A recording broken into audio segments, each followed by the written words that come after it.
Welcome back. I'm Kim Bailey. She's Fulyana Osborne, and this is Inside Exec. Today we're going to have a case study for you. And we're having a case study, I have to tell you, because we do talk about topics that we're going to discuss.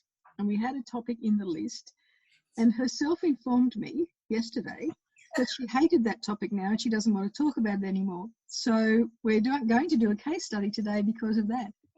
Well, the reason for that is because the topic I was going to cover is being covered to death by everything that we hear and read. So it was just no need. No justification. All our listeners need to know is that they're going to hear a case study today. Yeah. So let's get on to the case study. This is a case study.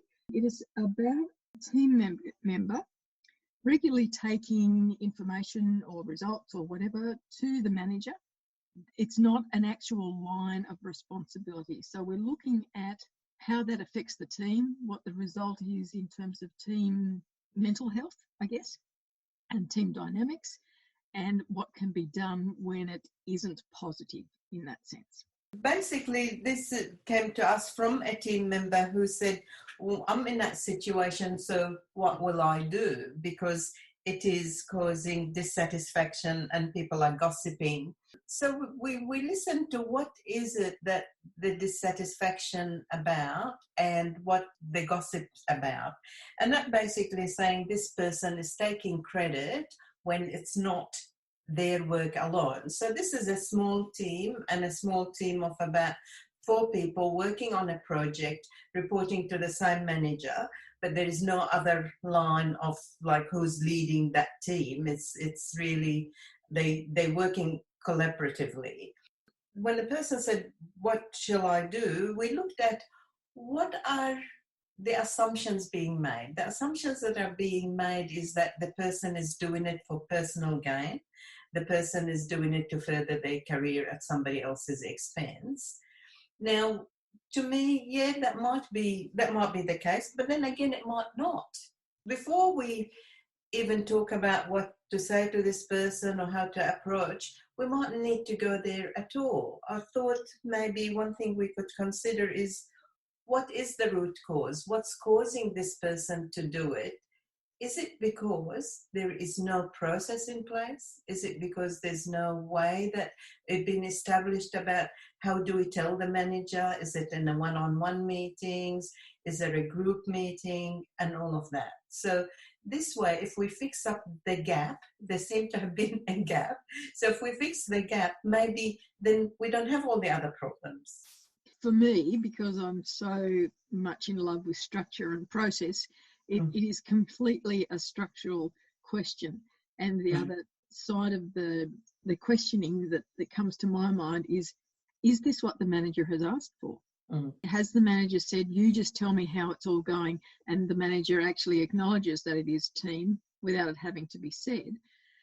What is the feedback mechanism from when this information gets fed up to the manager? You know, what does the manager then do with the feedback? Is it coming back through the same person, or is it coming back to the whole team?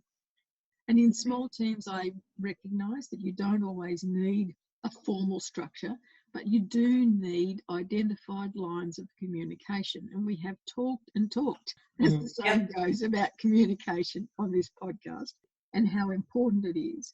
And in this instance, to me, the whole issue surrounds communication. It's communication lines, it's communication of information, it's communication back and forth. And there's just so many gaps in it that I am really concerned about how they actually get anything done at all. Okay, I totally agree. That's the heart of it, is the communication. Now, one could say that also is the manager's responsibility to have set that framework. I don't particularly want to go there this time with this, because this is about how can the team be taking accountability. What I like about it is that team member saying, I don't like it, what can I do about it? Which is really, really nice, because it means that, again, I want to do something positive. Normally you think a manager should have done all these things, but as I said, we're going to ignore that for now. Maybe another topic, and we have covered it certainly in the past, is to say, all right, so for this person, I think then this person would take the initiative to say, guys, I've just realised none of us have a proper communication place. So discuss it with the team, come up with a process that says how often we're going to provide feedback to the manager, how we're going to provide it, who's responsible for arranging the meeting, who's responsible for documenting, who's responsible for the updates. The best way, I believe, would be to rotate that responsibility, so it's not the same person arranging and documenting, but during the meeting they go around the table and update on their part of the project to the manager. My only concern with that is it in the current situation, is it being done for efficiency? Is it that and see, for my mind, it's still coming back to the manager. It is the manager saying, I only want one person to tell me what's happening. So if you rotate it certainly through different people who tell the manager what's happening. Sorry, apparently not. The manager has not said anything about anything, and this person decided to go and do the feedback sessions himself. But in this case, no. But so taking your point, Kim, then we should ask the manager, what do they want? Well, I think it's a good place to start. Because you and I both know that we worked for a long time in an organisation where we had to do reports and we had to send them to somewhere. We never knew what they were used for or whether they were used at all. Yeah. And we've talked previously about if you stop doing those reports, if you don't know what they're for, then you'll certainly find out very quickly whether they are needed or not. So, all right, well, let's take that. Say, all right, well, we should all take accountability and we all want to participate, but let's ask the manager what the manager wants. Once the manager, that conversation is done, the manager might say what you said, I just want one person, and that's fine. And then maybe then they can decide amongst themselves, is it going to be one person and always the same person, or is it going to be rotated? Well, see, I think in the situation we've got now where there's a feeling of anxiety, for want of a better word, in the team, that it has to be a shared responsibility or a rotation responsibility, so that it takes away the opportunity for gossip. Yes. Because what we're really talking about is that the upshot of one person doing it all the time is that others start to feel like they're missing out on something, and that spawns gossip, and gossip will kill a team faster than anything else you can do. Yes, and not only that, but it's absolutely, it takes away the team cooperation. Everybody's suspicious, and it creates things that aren't there. And energy better spent doing instead of worrying about maybes. Because it is our nature to abhor a vacuum. So if we don't know the whys and wherefores, we'll make up something, and then we believe that story, and everything we do after that is to support the story that we've told ourselves about that particular situation. So we really need to cut back to, let's be accurate about what's happening, let's speak accurately about what needs to be done, and involve everyone that is involved in the process. And I don't think that a solution can be found without the manager's involvement.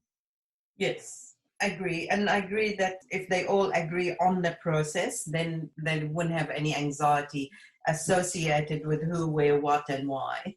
But I guess the other issue at this point, when you sit down with the team who have already had some unhappiness about the current process, is that how honest are they going to be about the solution that they're looking for? Because they're already telling themselves this story about, it's just so they can make themselves look better, and so they'll be upfront for the next promotion. How quickly can that impression be taken away by consulting the group, the team? It's a small team, so you should be able to address it. But that story might be centred on other things as well, not just this particular activity. If you address this one and address it just like we just said, if there's anything else that might be addressed separately, because if you address that, it might take away the main issue of gossip and dissatisfaction, and everything else was hanging off it. That's the impression we got from the person who came to us with a case study. But in that sense, it's best not to anticipate anymore, but just fix it. And that person that been doing the lead communication might be innocently doing it, thinking, well, nobody's doing it, I'm doing it, but didn't even think about it. You don't know. In that instance, say it's a group of 6, Yeah. and there's one person that is taking this unofficial lead role, shall we say. Yes. Who runs the session when they decide that they're going to sit down and talk about the situation? Well, my recommendation would be is the person who is not happy about seeing the team not being united and wanted to do something about it, maybe that person can initiate can we talk about communication or feedback to the manager, but by everyone in the room, because they sort of a small team and they near each other anyway. In terms of the meeting process, an actual agenda or topic for discussion, Yes. rather than just let's all sit down and have a chat? Definitely have a meeting to talk about a process, and using the word process in the title, process for feedback, communication and feedback, progress reports, updates, communication. Yes. I agree with you. I think focusing on the word process and making them think about the process rather than the people is a good way of addressing the current situation. But it also means that if team members change or move on, or the team gets bigger or smaller, that the process is still there to support the activity. That's our take on this particular case study. If you've got a similar situation or you have resolved a similar situation, we'd love to hear from you so that we can share it with all of our other listeners. But for now, I'm Kim Bailey, she's Fulyana Osborne, and this is Inside Exec.